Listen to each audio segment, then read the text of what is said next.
My name is Dan Dorval, and I'm President and CEO of Dorval and Cherney Financial Advisors.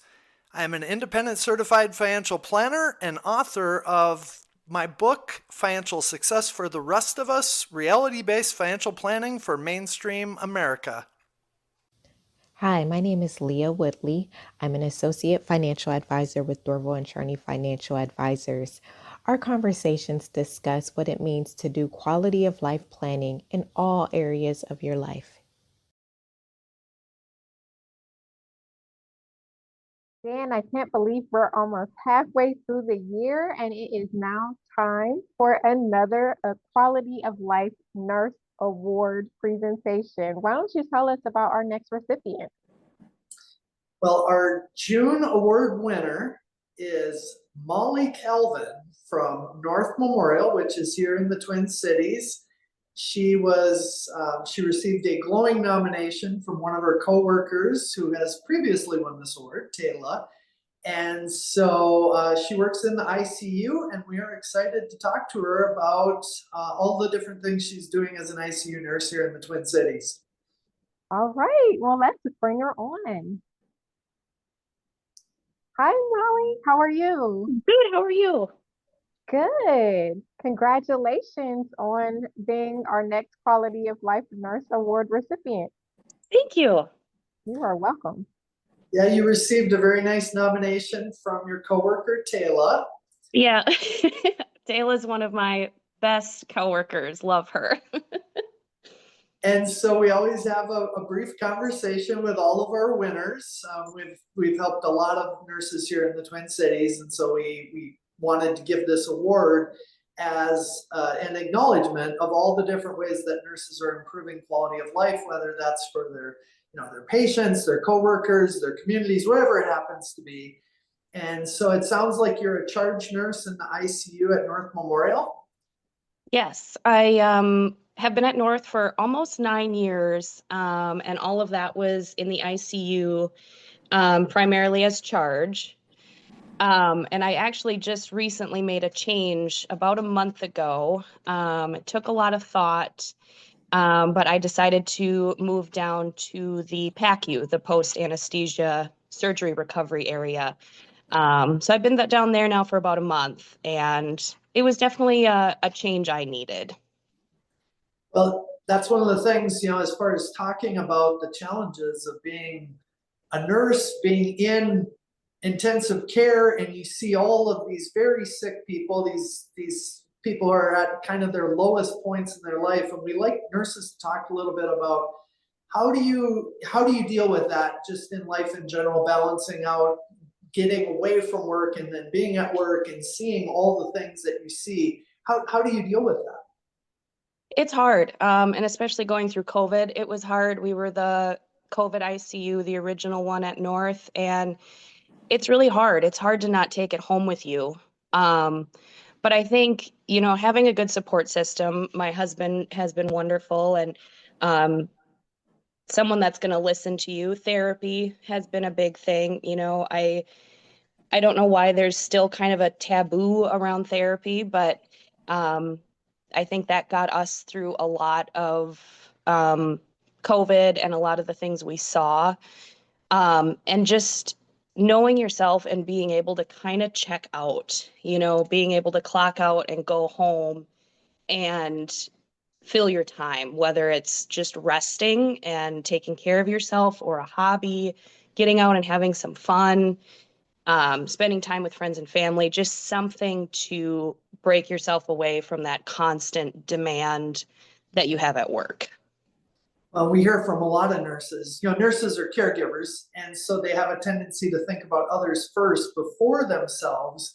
So they routinely talk about how hard it is to let go and how hard it is to kind of put themselves maybe first at times in order to prioritize that. So, we haven't had anybody really talk about therapy and how that helps. I don't know how far you want to go into that, but is there anything you'd elaborate on how that's helped you? I think it just helps to be able to say things out loud to someone without questions, like friends, my husband, family are fine to talk to. Obviously, we can't give specific detail, but they don't really understand a lot of what we're talking about. And then there's the question of, well, what does that mean? Well, what does that mean? And then you're almost back in that role, kind of explaining and teaching like you would a family member of a patient. So I think having a therapist, even if it's just someone to sit and listen and not sit and ask a million questions at you and kind of put you back in that role, and it's someone to remind you to take care of yourself and give you ways of coping with things and ways of kind of breaking that work home life and having that line so that you don't burn out, so that you can continue what you're doing. So it was very helpful for me. And I know quite a few of my coworkers would say the same thing, that therapy, especially during COVID, was a big thing. Yeah, COVID, we had so many nurses leave the profession at that point, whether they were older and they were retiring, or, younger nurses that were just getting into the profession and realizing just how incredibly challenging it was during a pandemic. So, we appreciate very much the nurses like yourself. Part of your nomination was talking about just how important it is for nurses to be able to lean on each other as well and be able to count on each other, and that group, that camaraderie type of approach. Why don't you talk a little bit about just, part of the group you deal with, the nurses you deal with, and how important it is to have that type of relationship as well? Well, I think in the ICU, we have a really interesting group where, some of us are leaders. Some of us are the ones that you can count on just to give you a smile or to make you smile that shift. That's Taylor, 100%. You can count on her being able to make you smile in the worst situation. But it's teamwork and it's relying on one another. And you have to be able to do that because COVID, not COVID, you can't do everything yourself. You have to be able to rely on your team.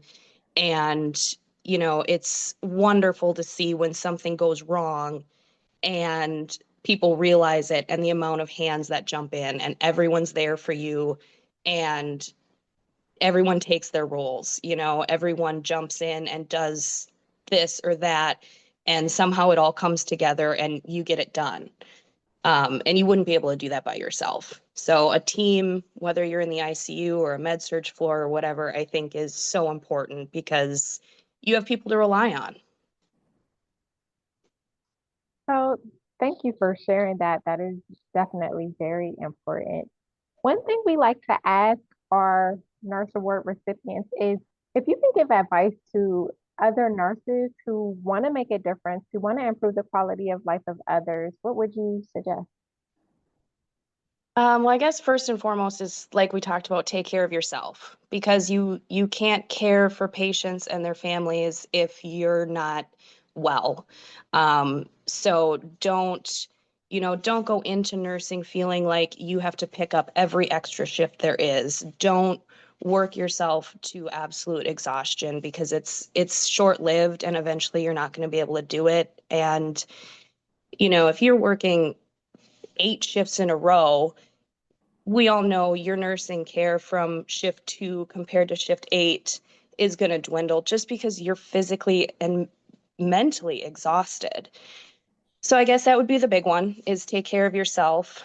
And also just remember that in any situation, no matter how tired you are, how frustrated you are, how busy you are, how rushed you feel, these are human beings we're taking care of, and this is someone's mother, father, friend, sister, and to just treat people the way you would want to be treated or the way you would want your family member to be treated, and to take those just few extra moments. It doesn't take long to make a connection with your patient, to make a connection with their family. If it's as small as a smile or a quick explanation of something, a joke, comment about the weather, just something to make a personal connection with the patient and their family goes a long way so that they don't feel like they're just another, number in a bed. I think that is an outstanding perspective, and it is exactly why we love to celebrate the nurses who are just like you, who talk in those types of terms and know that their patients are human beings going through maybe a very challenging time, and you might be going through a challenging time as well, and yet you have to, kind of be there for them and do the best you can. So there is a $500 award for this quality of life nurse award that we do. And so Leo will be following up to send that, or I'll be sending it out to you, but you'll be following up to get your address. And so we really appreciate you taking the time to visit with us today. Oh, well, I appreciate you guys, and I appreciate Taylor for nominating me, and I did put a nomination in for another great nurse, so hopefully you guys take that one too. Well, fantastic. We actually don't get a lot of nominations. A lot of nurses just, I don't know what it is. I've helped thousands of nurses over the years, but nurses don't like to nominate, or like they kind of want to be behind the scenes. I don't think they want to be celebrated so much. Yeah, we don't really like the spotlight much, I feel like. Well, you've done a very good job with this whole interview process, so we appreciate. Well, thank you so much. I appreciate it. Thank you. Have a wonderful day. Thank you, you too. All right, bye. Bye.